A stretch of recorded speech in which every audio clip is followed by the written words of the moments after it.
Hello. I'm NASAAN, and I just jumped off the porch with Dirty Glove Bastard.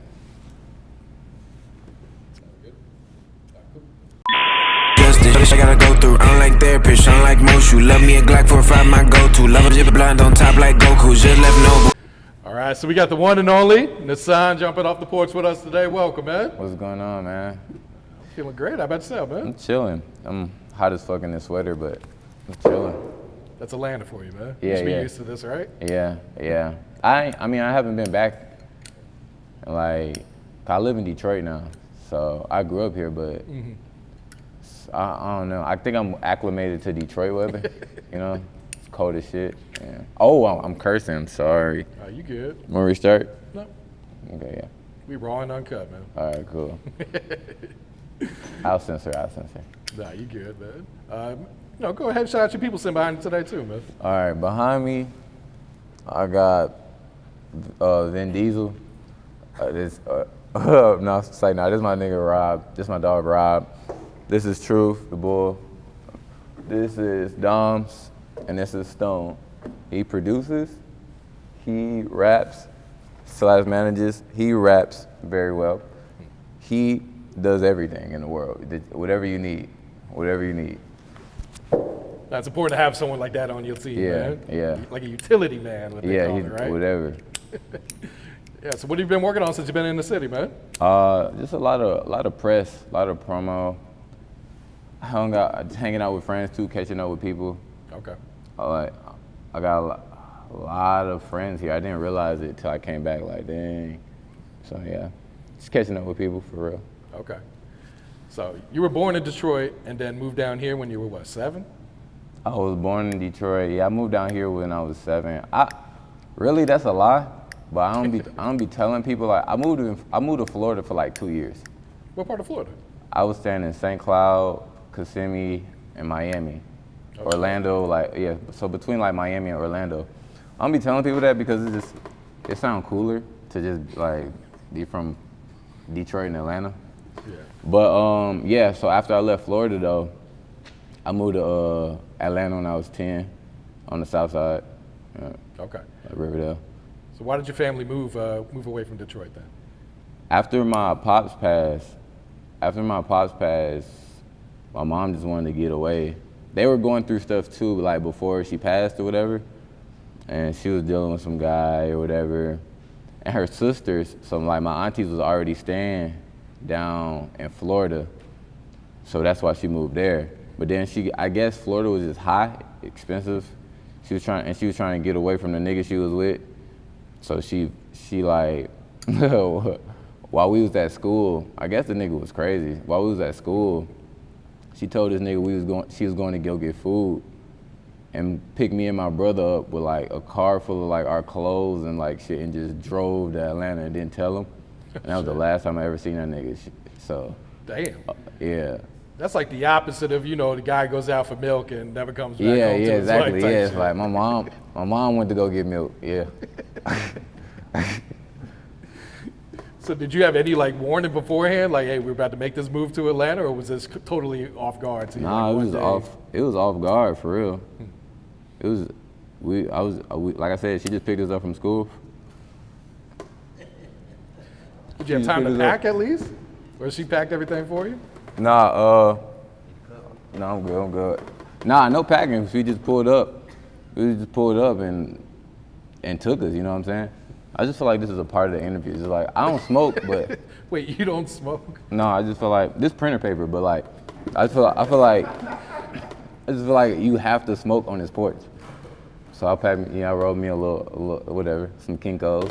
Some Kinko pack. But, she just got the hell on. Huh. Yeah.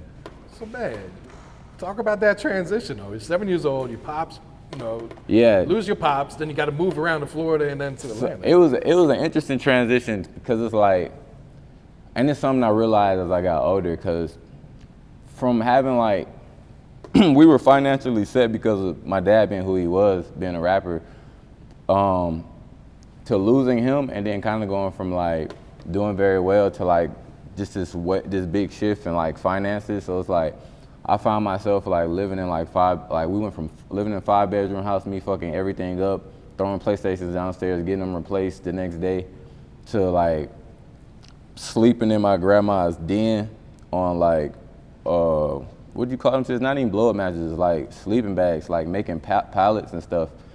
My grandma had an apartment with her nigga, her old man, and it was a 1-bedroom apartment, and it was me, my 3 brothers, my mom, and them 2, just like all in that 1-bedroom apartment.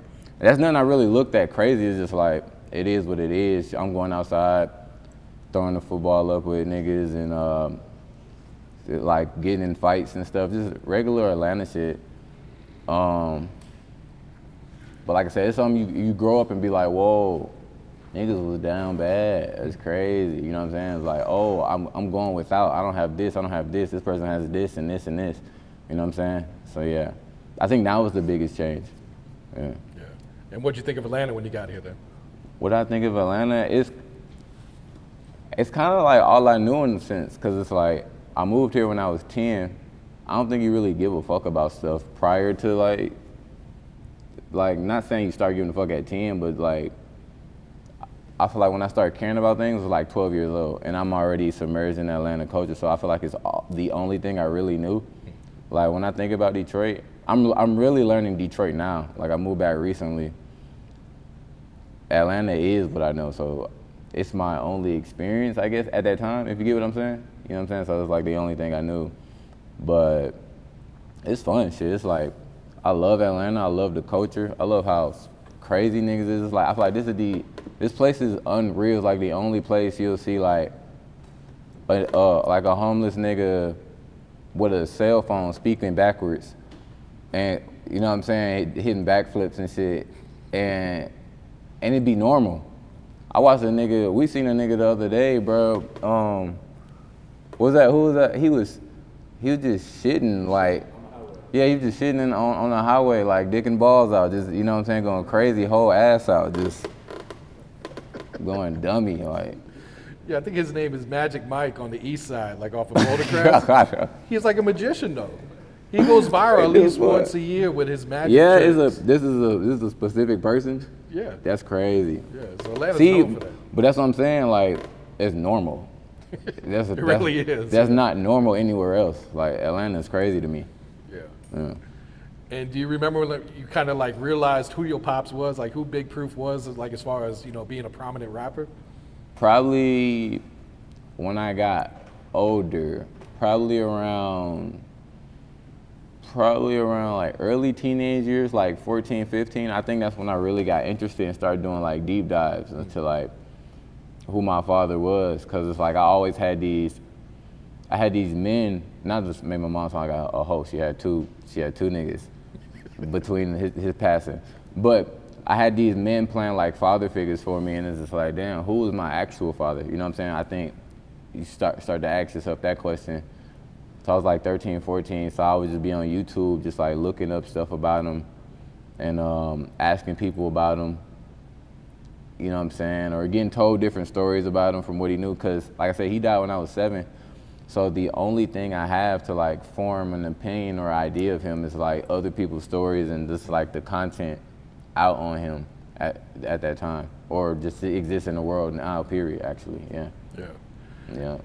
And would you say like kind of finding out about, you know, his music career and all that kind of inspired you to want to make it, or were you already making music at that point? No, honestly, no. So I never wanted to rap because of my dad being a rapper. It's like I wanted to be a computer engineer since I was young.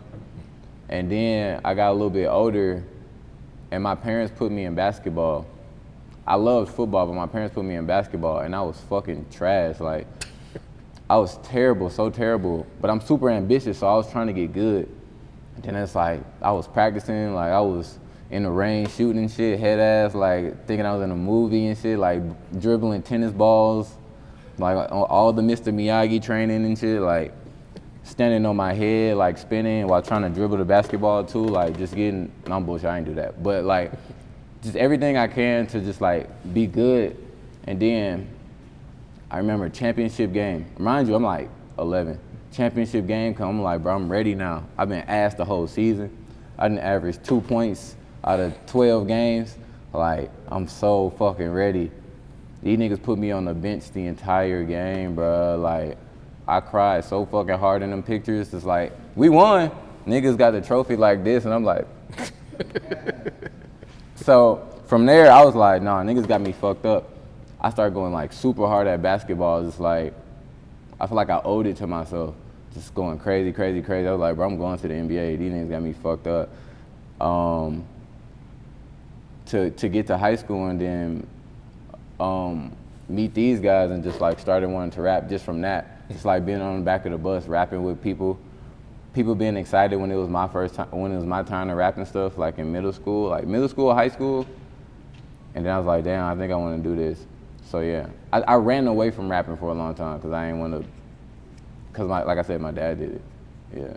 You feel like the bar was kind of set high for you then? Like, nah, not even. It's just like, shit just corny to me. You know, I just felt like it was corny. No shade to like any rapper kids, but I think being a rapper kid is corny as fuck. Like, and it's kind of like a box I'm trying not to place myself in, and like I don't know, just like detach myself from like the idea of that. I feel like there's this general idea that like I said, I just think niggas look at us like that shit corny. Other than like I fuck with Coi Leray. I feel like Coi Leray made a way for herself. You know what I'm saying? So there's a few other people, but yeah. No, I understand. So who'd you grow up listening to? Like, who were some of your favorite artists? It depends, man. So like when I first got into music, I was like super duper Chief Keef stan, like motherfucking wearing True Religion suits, nigga, no shirt on, or like buying fake belts and shit, like trying to be dog. That's all I would listen to is just like him. He was probably like the first person I was just like, bro, what the fuck? And a bunch of underground people at the time, like Young Cooley, Future was super underground, Thug was super underground, of course Gucci. I grew up listening to a lot of Jeezy by default. Like my step pops who passed, he was the bodyguard for Jeezy. So it's like I'm having to hear about fucking bricks being cooked all day, you know what I'm saying, by default. And I grew into liking that a lot. Yeah, so probably those people early on, like when I was around 12. Mm-hmm. Okay. And at what point do you start releasing music yourself? I started releasing music myself. We was in high school, like 9th grade, but I still don't feel like I was like as serious with it. Like I fucked with rapping super heavy. I never looked at it like, I'm gonna be this big ass rapper. I wanna be this crazy superstar. But I released my first song like 9th grade, so I'm like 14, 15. I failed 8th grade, so I don't know. Like 14. And what type of feedback were you getting back then? Was it positive to kind of like motivate you to keep going at it, or? Super. Like that's what drove me. It's just like I'm a super. I may not seem like it or come off, but I love getting my ego rubbed. I love praise. There might be some Leo shit, you know what I'm saying? I don't believe in zodiac signs and all that stuff, but it might be some Leo shit. So getting good reception and feedback, I was like, oh shit, I'm really that nigga. Just like started getting cocky and confident as hell. And that kept me going, that kept me motivated and just pushing. I'm like, oh, niggas fucking with this, you know what I'm saying? So I felt like I had to keep going. Yeah. Mm-hmm. And then you got discovered by Paul Rosenberg, is that right? Yep. Paul, while I was in high school, I was working with this guy named Kid Bookie. He was like in the underground scene of grime in the UK. I did a song with him, and it picked up some steam over there, and then it was like, we premiered the video on like Complex and MTV picked it up or whatever. And I guess he caught wind of that and then reached out and we started building a relationship. He's like, I think Denine told me the story, like he's like, bro, this is Proof Kid or blah, blah, blah. Then that's when Paul reached out and then we just started building a connection from there. And I'm like around 10th grade at this time. Oh shit. 10th grade, yeah. So, yeah. So that was like kind of like your taste of the music industry then. Yeah, exactly. So from there, so we keep in connect and I'm just releasing music, and I get in this competition for Complex. So fucking cringe, bro. I was in this complex competition. It was like we was rapping. We had to rap with like a orchestra. I went nuts though. We had to like freestyle in the first round. Sway hosted it, and then the third round was like a performance. I was ass cheeks on the performance, but during that process, he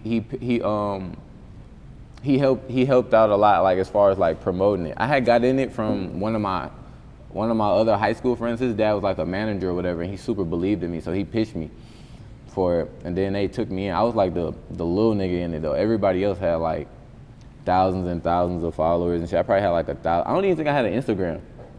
I don't think I had an Instagram, honestly. I swear to God. I think I started it once I knew I was about to do that. And then, so I had like 1,000 followers. And then Paul was like, you know what I'm saying, like giving word out to people. And then like Marshall reposted it and blah, blah, blah. And then that was like, oh shit, there's a bunch of people watching me now, you know what I'm saying? And yeah, just been up from there. No shit. Yeah. And when do you sign to Def Jam? Is it right after that? Yeah, it's like, yeah, so after that competition, I lost the competition. I ended up coming in second place because niggas was cheating. I'm glad though. How does he so cheat? Niggas was like doing this thing where like, so you had to vote each round to make it to the next round. Mm-hmm. But niggas was doing some, I forgot what they was doing. They was doing some, I guess like change. You could only vote a certain amount of times a day. I think they was like changing their calendars or whatever. Like the nigga was telling his fans like, yo, change the date, blah, blah, blah, so you could vote another day and another day and another day, like type shit. So I ended up losing because of that, which is great because that shit was the corniest shit in the world. No, not complex or whatever, but just like the competition itself was just corny as fuck. So I think it worked out in the end.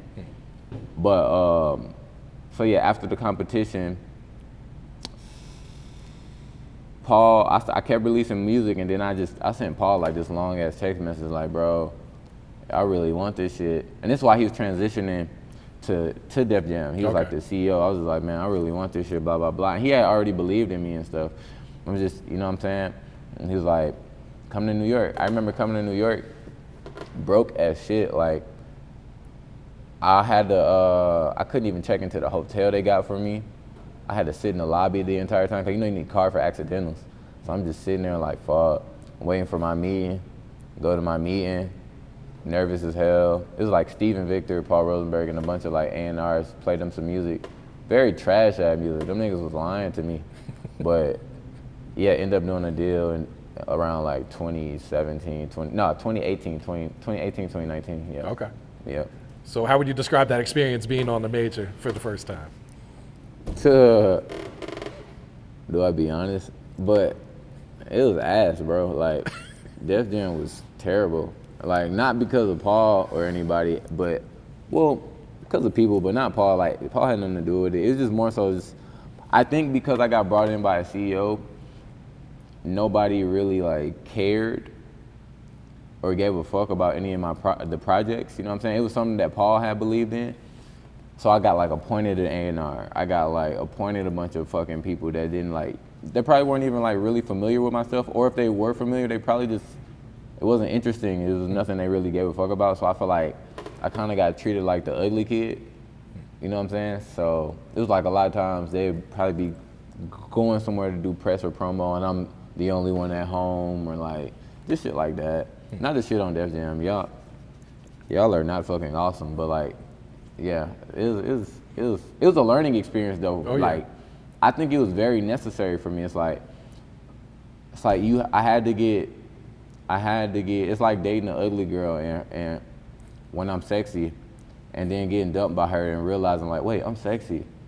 You know what I'm saying? It's like I had to realize like, I don't know, it was, like I said, it was a learning experience. I learned how stuff worked inside of an infrastructure like that. Mm-hmm. I learned what I needed to do more, because I think a lot of kids, they think when you sign to a label like, oh shit, I made it, I won. Yeah, and you don't have to do shit. Yeah, it's like, it's up. Realistically, it's more like getting into the NBA. It's like, now that you made it to the NBA, nigga, that don't mean fucking baskets don't get scored for you or rebounds don't get grabbed for you. It's like you still gotta put the work in, you still gotta practice, you still gotta like devote and dedicate a lot of time to the craft. You know what I'm saying? And don't make any excuses and get that shit out the mud. Like I was sitting around a lot of Def Jam. I won't lie. Like I was sitting around a lot of Def Jam, cause like I said, I thought that's what you were supposed to do. But like now it's like, I'm shooting my own videos. You know what I'm saying? I'm like, I don't give a fuck. I'm using my own advances and whatever, my own money to just like fund whatever I want to do to further my career, is like investing it all back into myself. Yeah. So you didn't get discouraged, or? I did. Definitely had like, so after I get dropped, because like I said, that's the thing. I think a lot of kids think once you get signed, you won. You know what I'm saying? So with me having that perspective, after getting dropped, like during COVID, like pre-COVID or like during COVID, like right before COVID, I was like, damn, bro, I had a shot and I blew it. I fucked up, I missed, you know what I'm saying? So there's a lot of downtime. It's just like I remember gambling a lot. I was like super depressed. I was gambling a lot, just fucking off, doing a lot of dumb shit, playing video games. I don't even think I was recording music that much. And just trying to figure out life. And then, I don't know, something kicked in me. It's just like, nah, bro. Like that same mentality with like the basketball shit is just like, bro, no, I'm not going out like this. Niggas can't count me out. So I started going hard. I moved to Detroit because I feel like there was home court advantage for my pops being who my pops was. Started using all those resources coming around. And then I just didn't make any fucking excuses. Like I started shooting and editing my own videos because I ain't have no fucking money to get it shot. And at that time, I was just cheap as fuck. I'm like, I'm not paying nobody to do, I'm still cheap as hell. I'm like, bro, I'm not paying this person this much to do a fucking video. I'm like, bro, I'd rather do that shit myself. So on some joke shit, I tried to shoot a video myself and it did really fucking well. And then that's when Atlantic signed me. Oh, like shit. After my first video, Atlantic signed me. And then that was proof enough to me, like, I want kids to take away from that is just like, it's always greener, bro. It's like, defeat does not mean ultimate loss. You know what I'm saying? The L is a learning experience. Without losing, you won't know how to win. So, yeah, it's like, don't give up. I got signed twice. It's like, niggas don't get signed once. So it's like, I made it happen twice. And you can too, just like keep putting the work in and figuring that shit out. Yeah. Nah, for real. What was that first video that you shot yourself then? It's called R.I.P. Fresh. Okay. R.I.P. Fresh, yeah. It's about Bankroll Fresh. Mm-hmm. Yeah, I saw that song. Yeah. I was going to ask you about that one too. Like, were you a big Bankroll fan? Man, super. Bankroll, like, top 5 for me. I think he had some of the craziest fucking flows. Like, dude, it's ridiculous. I hate that he died so soon. Mm-hmm. Funny enough, like, my step pops who passed, he was actually, like, really good friends with Bankroll, and he would come by the house before I knew who he was or whatever, and they would just be kicking it. When I lived in East Point off Washington Road. He would come to our townhouse or whatever and just kick it.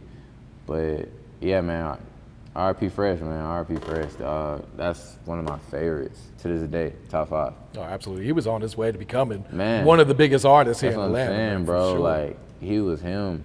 I feel like he made, I'm not saying like certain rappers wouldn't be what they wouldn't be here if he was alive, but I feel like he made the way and paved the way for a lot of rappers here. Mm-hmm. Does that make sense? So yeah. Yeah, a lot of people ran off with his style and his That's flow. That's what I'm saying. Like his flow, like niggas was biting, bro. You know what I'm saying? So shout out Fresh, bro. Yeah, long live Bank, man, for sure. And at what point did you get introduced to Royce the 5'9"? I got introduced to Royce. So there's two encounters. One is like I met Royce and Marshall had came to Atlanta for Music Midtown in Atlanta. It was like I think Marshall was he was headlining it or whatever, the show in Piedmont. Mm-hmm. And I met him there and I was like, bro, yo, I hit your manager, bro, which is now my manager. I hit your manager, was like, bro, I was trying to get a feature. He's like, oh, word. He didn't know who the fuck I was though. But just this young and dumb and naive me, you know, I feel like a lot of rappers go through that phase where they think like rapping to a nigga gonna do something for him or asking a rapper to put you on, like, you're essentially asking for a handout. Get the fuck, like, no. But, so I was going through that phase. I was like, bro, you know what I'm saying? Like, yeah, let me get the feature, blah, blah, blah. He's like, oh, word. I'm gonna see about it or whatever. But he didn't know who I was. And that was my first time meeting him.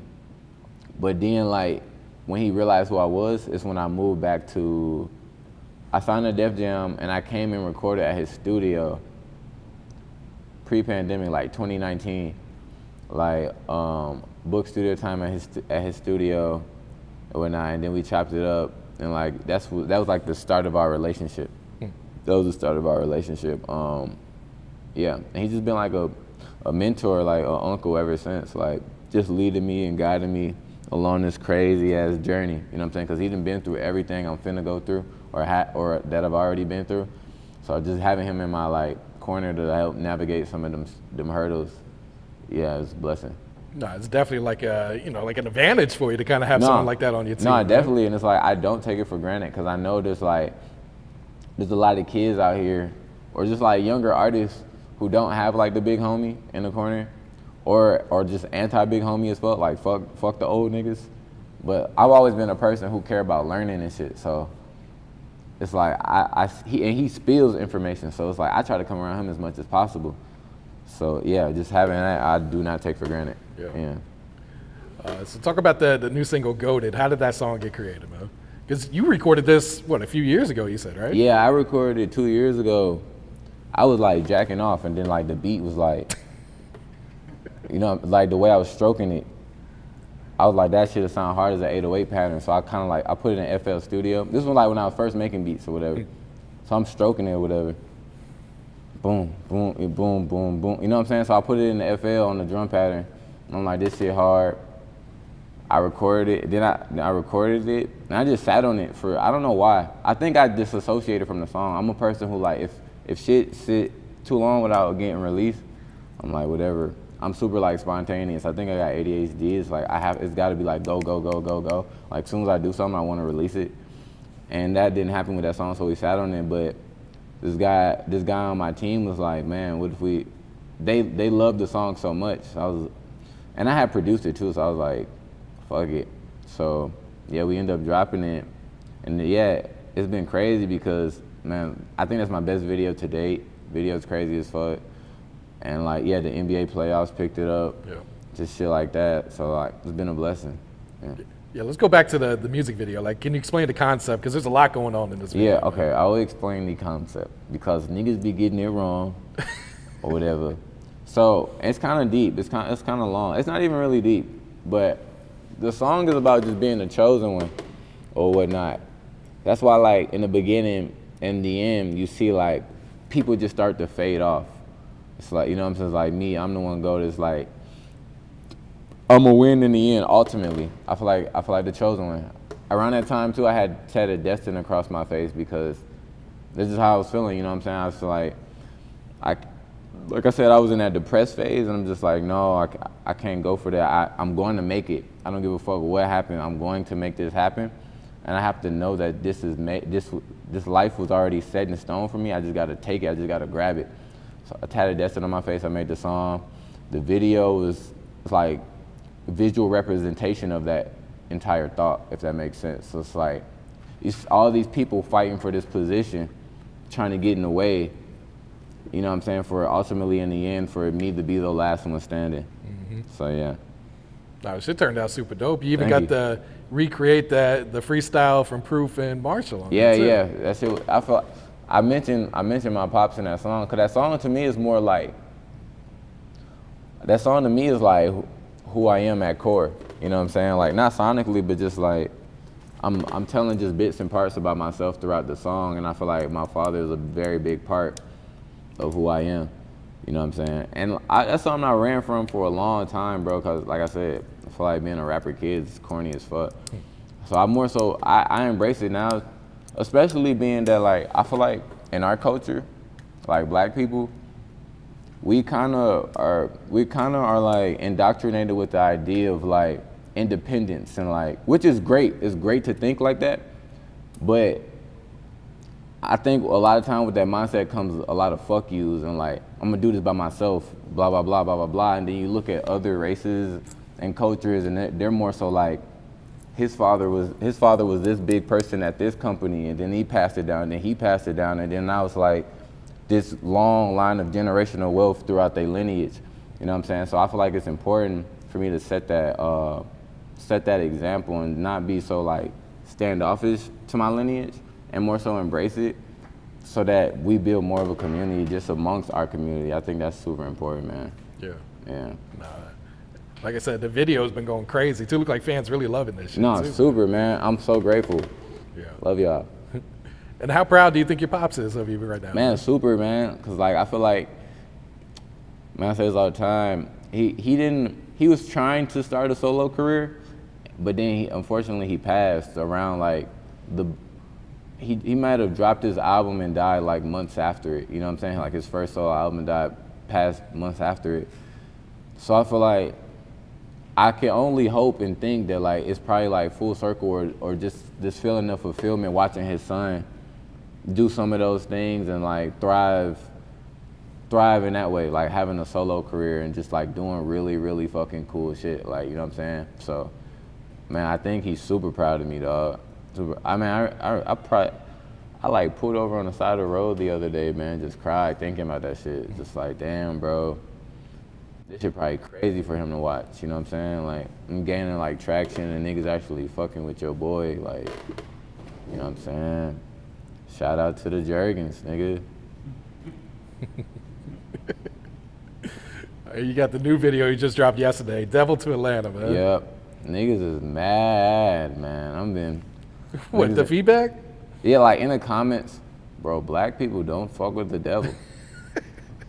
or Christian people, religious people. Oh, yeah. Also, like, it's crazy because that's not even what the fuck I meant by the song. It's just like, I think people are associating, I guess that's the thing. And I know this, fans are kind of like, they're not gonna read into shit too much. Mm-hmm. They're gonna look at shit for surface value, and it's like, oh, devil, evil, the guy's op, soldier soul, Illuminati, motherfucking, you know what I'm saying? Like, just gonna do all that shit instead of like looking for the deeper meaning, which for me was just like, with that song, I'm just talking about the necessary evils that make Atlanta what it is, versus like niggas selling my soul and slitting my wrist and dropping the blood and on some fucking Ouija boards and candles burning. Like it wasn't none of that shit. It's just about the necessary evils that make Atlanta what it is. I feel like there's a lot of stuff that go on here. There's a lot of stuff that go on here, at least like during while I was growing up. And I feel like I just wanted to represent those things in like rap form, if that makes sense. So yeah, that was my idea of it. Yeah. So you weren't expecting that type of backlash then, huh? I was not, bro. I wasn't. She was ass. It's cool, only been out 24 hours, right? Yeah, I know, yeah, but it's just like, a lot of people, man, niggas in my comments like, damn, bro, you were so cool till you dressed up as a devil, bro. You a sellout. God loves you. Like, nigga, I know God love me. But, yeah, and it's like, I gotta unfollow you now, bro. Like, all that shit. It's like, whatever, nigga.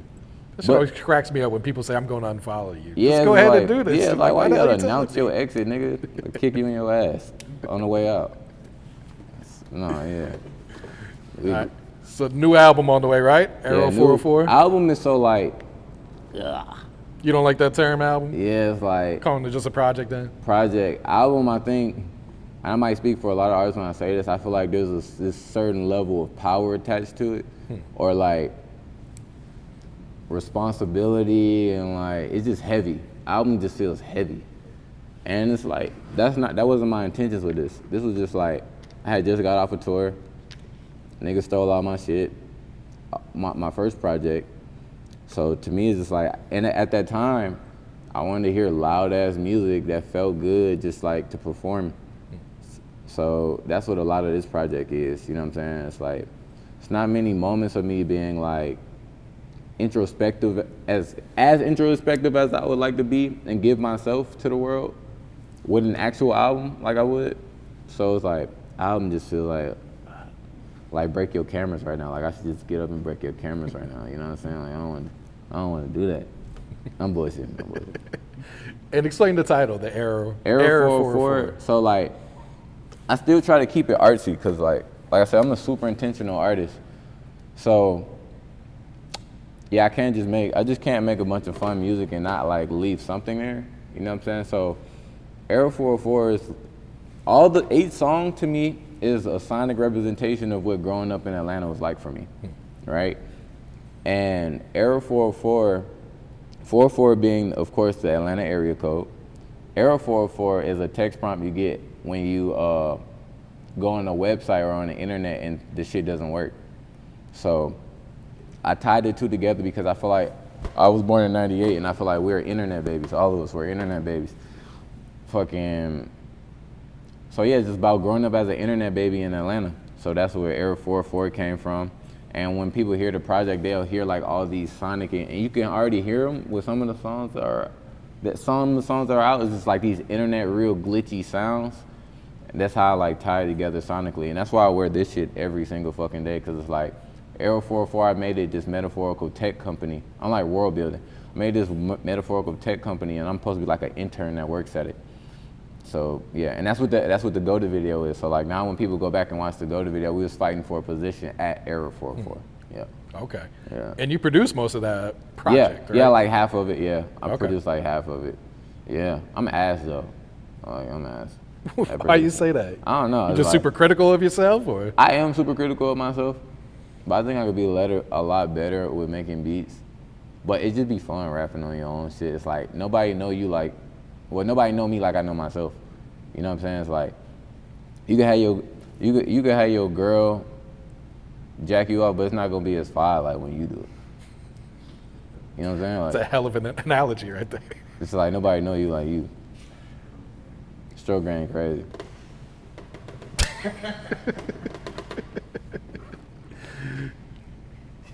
Have you been making beats for a long time, like since you first started rapping, or at what point did you start getting into, producing and making your own beats? No, I started producing like around that time where it's just like, bro, I'm not going. It's like I'm not making no excuses for myself. I'm gonna get this shit done. So I was like, so around that time I started editing, directing videos. I was doing that first, and then I was just like, fuck it, since I'm doing that, I probably can just like make the shit I want to hear too. So I started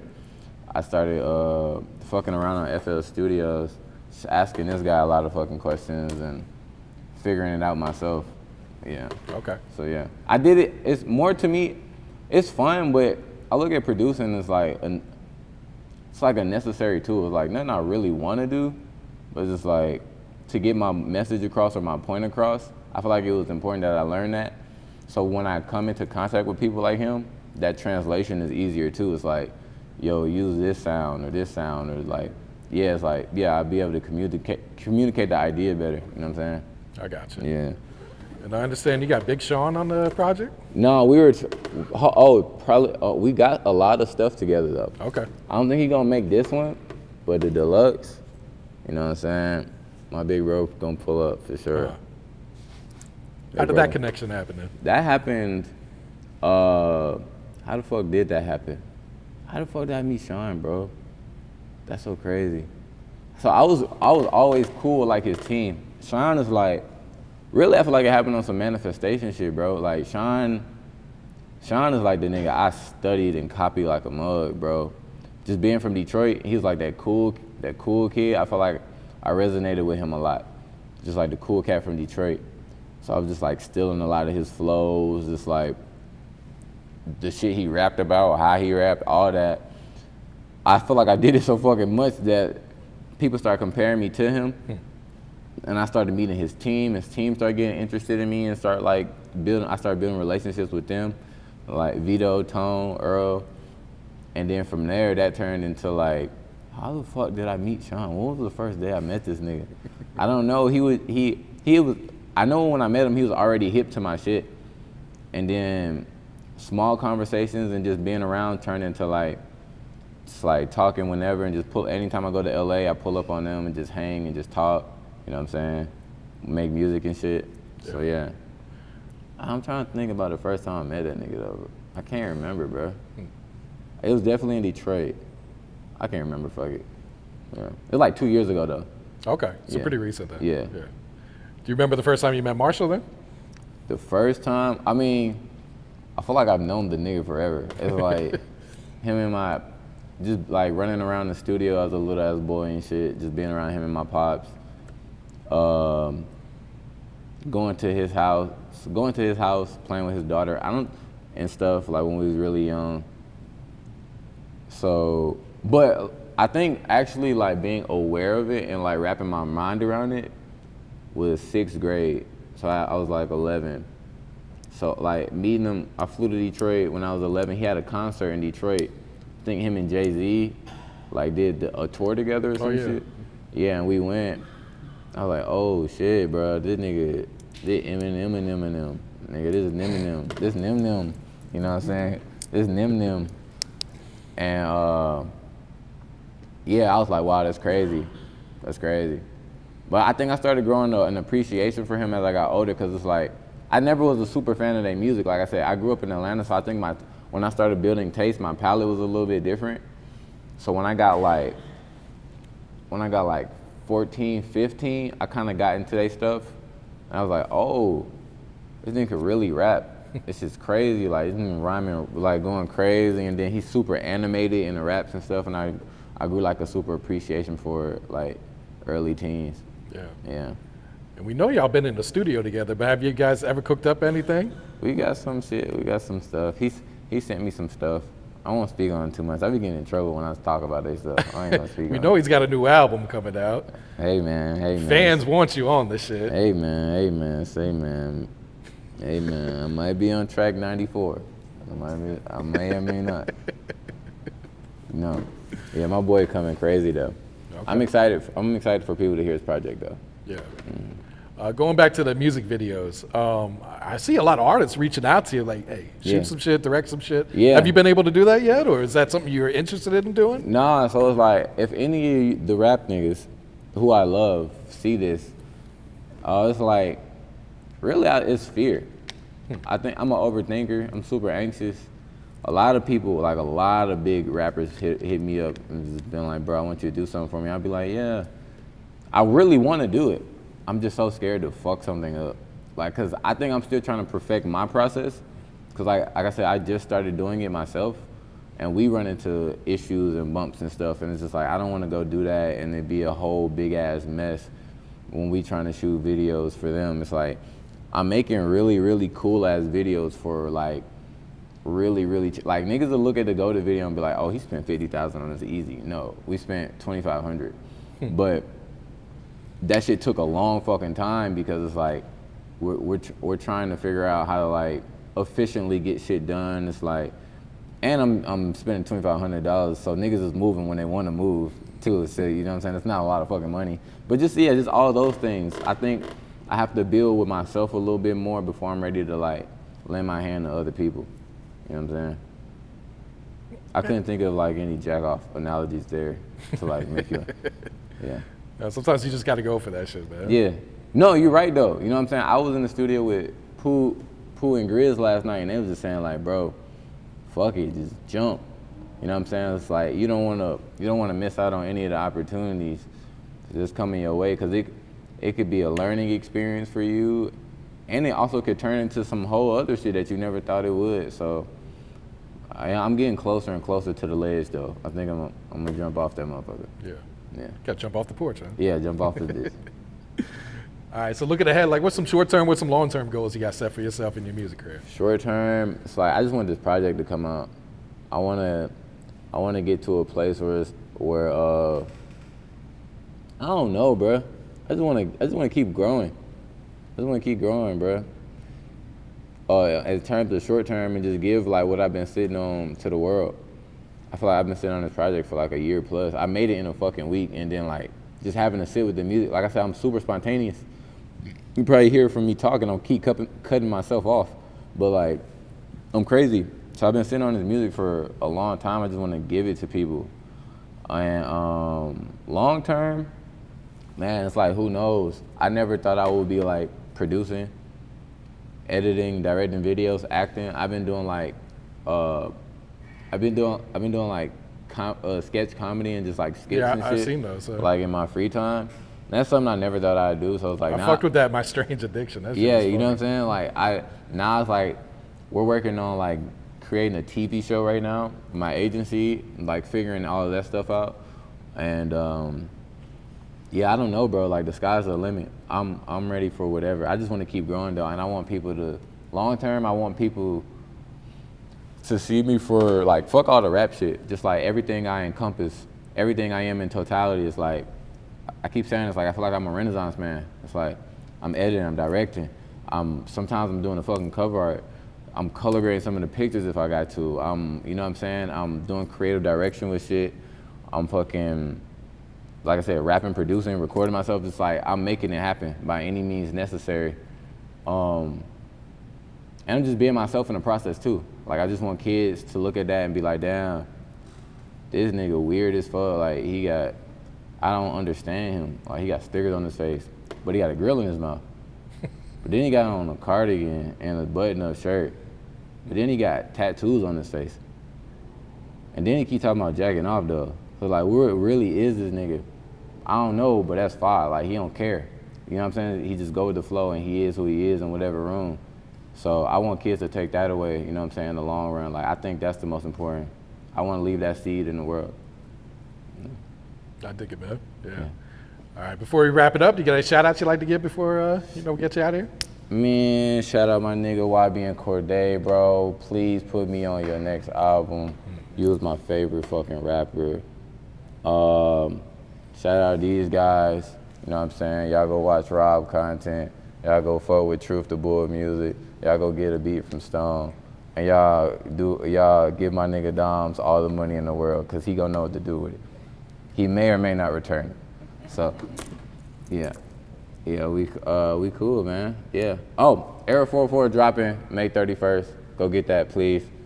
A lot of Detroit friends on there. Great project. Please, please, please.